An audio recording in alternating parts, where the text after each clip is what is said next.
This presentation is part of a project directed by Laura Alba called Language and Emotion at Work. It is Module 6, Part 3, called The Expression of Empathy as Emotional Intelligence. Now, to understand empathy, we could go to the etymology of the word from Greek empatheia, whose literal meaning is passion, from em plus pathos, meaning feelings or emotion. A dictionary definition is as follows: the action of understanding, being aware of, being sensitive to, and vicariously experiencing the feelings, thoughts, and experiences of another, although these feelings or thoughts might not be communicated explicitly. According to Goldman, there are 3 types of empathy.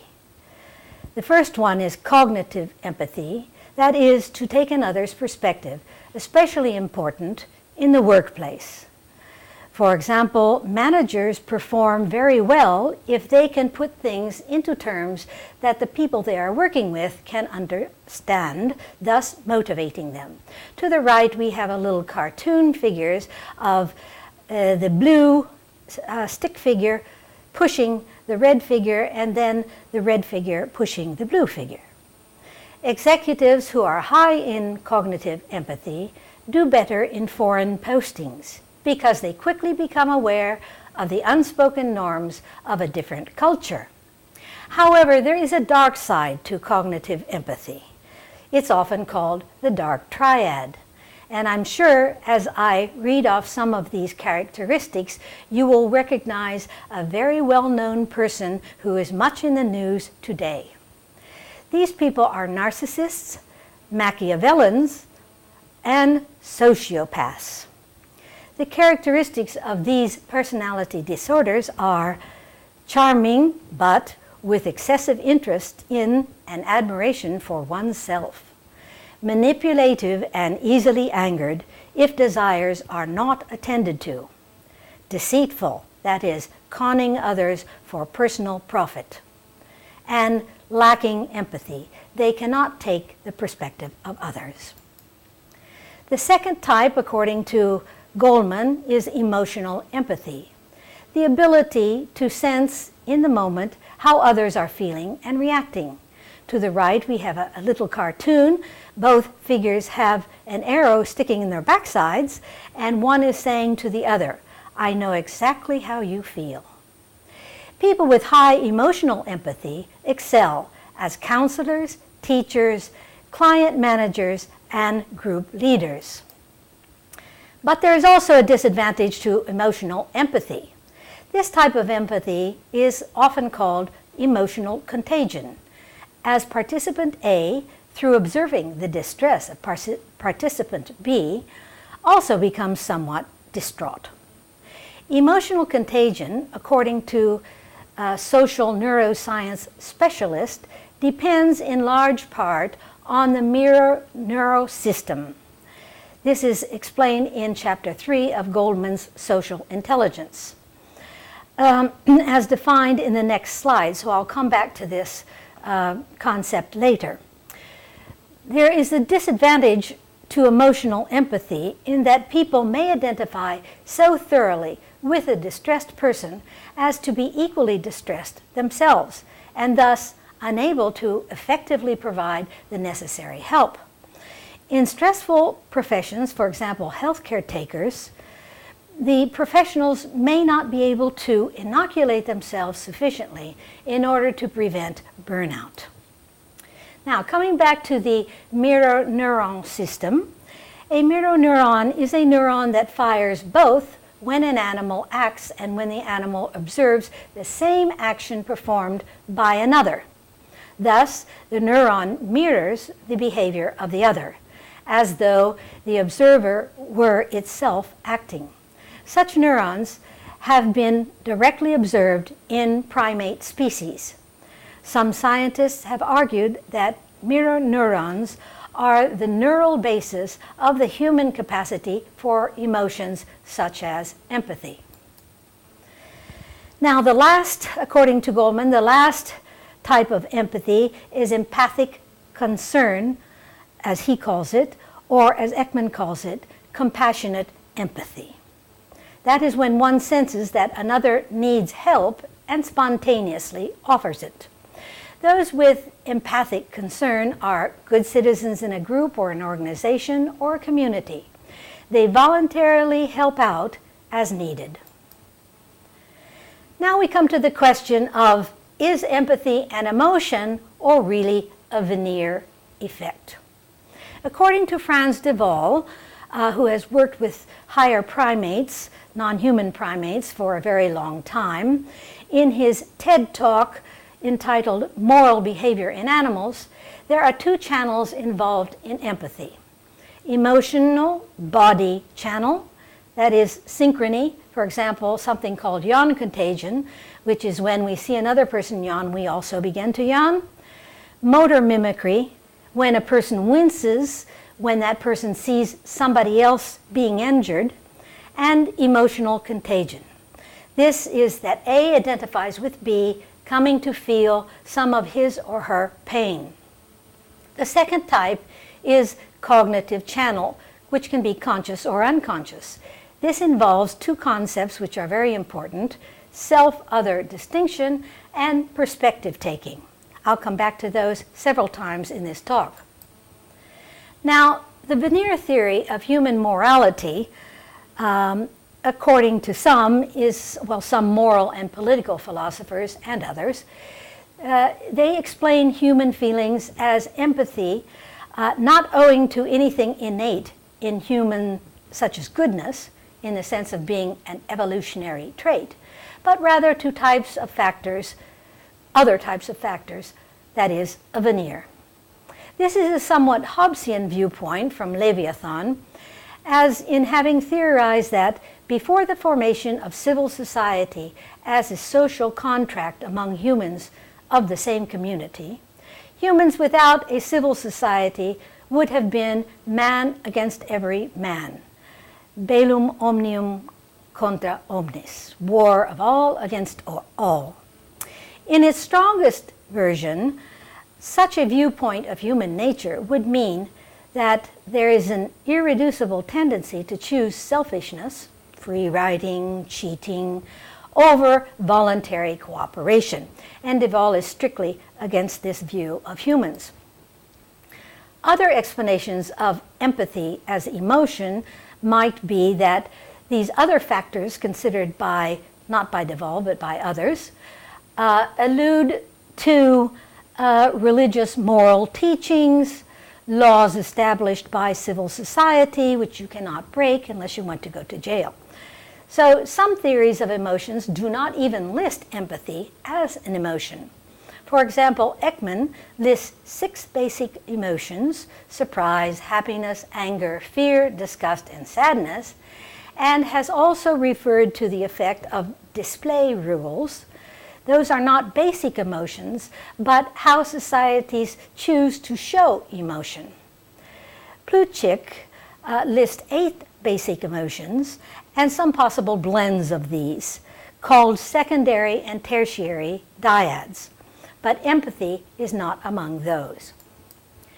Now we do have some evidence for empathy as an emotion.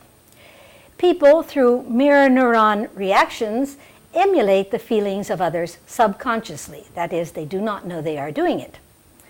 Ledoux, in his book, The Emotional Brain, describes emotional processing that can take place outside of conscious awareness. But it is necessary for this empathetic behavior to have the 2 conditions which I have already spoken about. These are usually called conditions of theory of the mind. The first condition is other self-distinction. It has been found that human infants build up schema of the self in the first or second years of their lives. Perspective taking. Now, emotional perspective taking means assigning an emotion attribution to a character in a story, for example, when a parent is reading to a child. The theory of the mind is the ability to attribute mental states, beliefs, intentions, desires, pretending, knowledge, etc., to oneself and others, and to understand that others have beliefs, desires, intentions, and perspectives that are different from one's own. Duvall's research on primates involves recording, peacemaking, conflict resolution, and pro-social behavior. Nelson, who works with child development, stresses that since humans are closely related to other primate species, it is useful to study our development in comparison to that of other primates. Duvall, on the other hand, studying non-human primates, has spent more than 3 decades of work observing bonobos, chimpanzees, and capuchin monkeys. This includes the last 18 years at the Yerkes National Primate Center at Emory University. Duvall's research permits him to suggest, and he has a political purpose in this, which you will see at the end of this talk, that humans are good-natured naturally, that it is in our genes.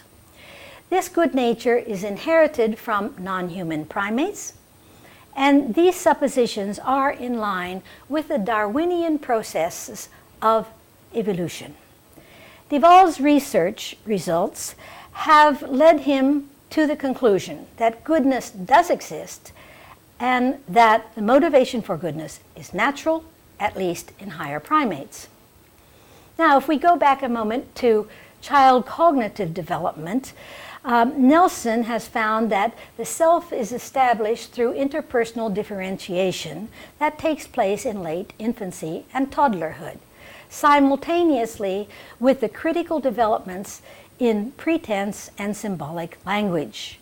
This was also studied by Hobson, who studied autistic children, and it seems that these children do not have not established this concept of self. Intuitive knowledge of self, self-perception, emotion, feeling, psychological attitudes emerge as the child becomes aware of the differences between the self and others. Hobson claims that this level of selfhood is critical to the development of communicative language. Through language, further understanding of others' perspectives and attitudes grows.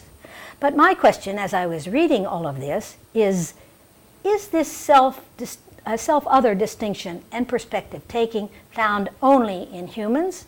Because Duvall claims that it is found in higher primates as well.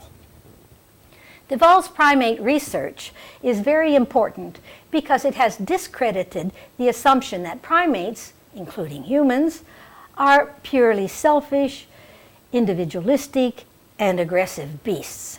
If you have seen the film Wall Street, you will notice that this describes fairly well the protagonist, Gordon Gekko, and I will come back to him at the end of the presentation. It's an important finding given today's aggressive political world. These findings and others, research on child cognitive development, for example, have contributed a substantial shift in scientific and popular thinking about animal behavior. Even though in psychoanalysis of Freud and the sociocognitive principles outlined by Piaget, young children were previously portrayed as primarily egocentric. But more recent research carried out by Zahn Waxler and her colleagues have found that by about 1 year of age, children spontaneously comfort others in distress and also show pro-social behavior such as helping, sharing, and comforting. Duvall's research offers empirical observations of empathy in higher non-human primates. I'm going to give 4 different examples given by Duvall himself and included in his book called The Age of Empathy. The first one is tree bridging. The second one, consolation among chimpanzees. Third, chimpanzees, both male and female, turn out to be brokers in the community relations. And the last one is very amazing, I think, of a bonobo female empathizing with a bird who had fallen to the ground. In the Age of Empathy, Dieval specifically states that at least part of his scientific purpose is to show that empathy is inherent in higher non-human primates and thus passed along to human nature. Now, the first one I've cut out from Dieval's book, and he begins in describing this tree bridging behavior. Sometimes a mother ape returns to a whimpering youngster who is unable to cross the gap between two trees. The mother first swings her own tree towards the one the younger is trapped in, and then drapes her body between both trees as a bridge. This goes beyond mere movement coordination. It's problem solving. The female is emotionally engaged. The mother ape often whimpers as soon as they hear their offspring do so. And it adds an intelligent evaluation of the other's distress. Tree bridging is a daily occurrence when some of the primates, like orangutans, travel a lot, and in which mothers regularly anticipate their traveling children's needs. Even more complex are instances in which one individual takes charge of coordination between two others, as described by Jane Goodall with respect to 3 wild chimpanzees, a mother called Fifi and her 2 sons. One son called Freud, I'm not going to say anything about the names given to the chimpanzees, had hurt his foot so badly that he was barely able to walk. The mother Fifi usually waited for him, but sometimes she moved on before he was ready to limp after her. Her younger son, called Frodo, proved more sensitive. Now, Goodall explains in this episode that 3 times when this happened, Frodo stopped, looked from Freud to his mother and back again, and began to whimper. He continued to cry until the mother Fifi stopped once more. These actions by Frodo imply a clear distinction between self and other, and also perspective taking. Here is the second example from Dieval. Is an example of a chimpanzee with consolation empathy as a response to another's distress. This is a typical, according to Dieval, typical instance of consolation of chimpanzees in which a juvenile puts his arm around a screaming adult male who has just lost a fight with his rival. The third example is from a drawing by Dieval showing both male and female brokering community relations. In this particular case, it's a male chimpanzee who is settling a dispute over watermelons by standing between 2 females who are fighting about the watermelons until he does this until they stop screaming and calm down. Now, theory of the mind would imply mutual knowledge of other species. And now I would like to talk about this very amazing instance from the Twycross Zoo in UK. It's an account of a bonobo female empathizing with a bird. Because, of course, many investigators say, well, of course, higher primates will have empathy with their own species. But here is a case when a bonobo empathizes with a bird. And it goes like this. One day, Cooney captured a starling, that's a little bird, out of fear that she might molest the stunned bird, which appeared undamaged. The keeper urged the ape to let it go.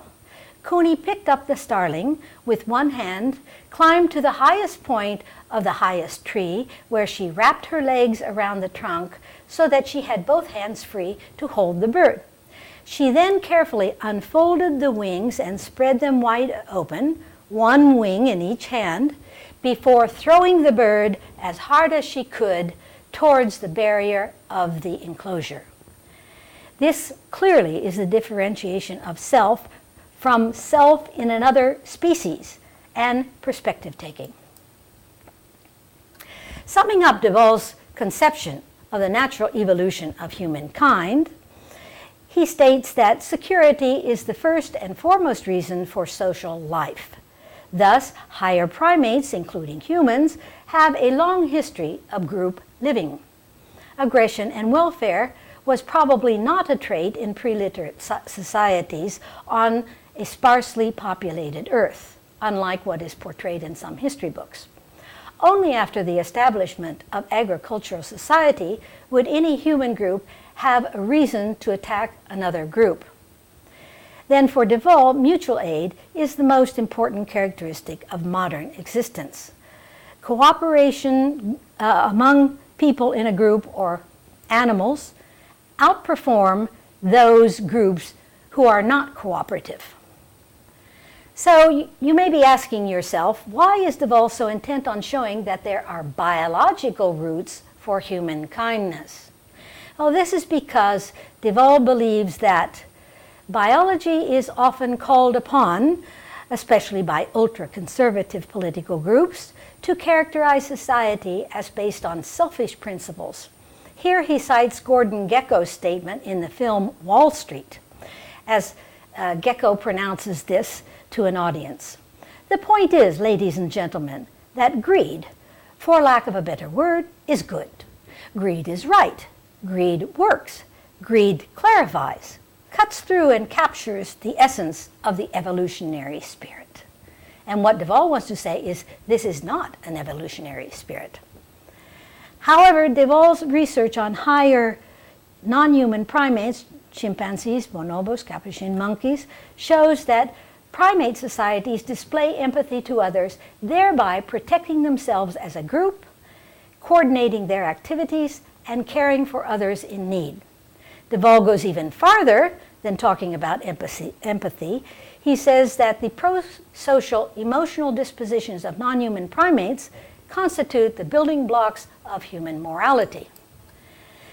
Now, without committing totally to Duvall's claim that humans are innately moral, as he expresses in a book called Primates and Philosophers, based on his research and that of others, one can at least state with Duvall that a society based on purely on selfish motives or market forces will probably produce the same type of socioeconomic effects as in the 2008 economic crisis. Social responsibility does not conflict with individual freedom, which is only possible when one is assured of the welfare of oneself within the group. If Duvall is correct in his studies of shared characteristics among higher primates, including humans, empathy then unites people, each one with a stake in the community. Humans have an innate capacity to build communities through empathy. Then, surely Duvall's studies speak to the use of empathy as part of emotional intelligence to be used in social and political policies.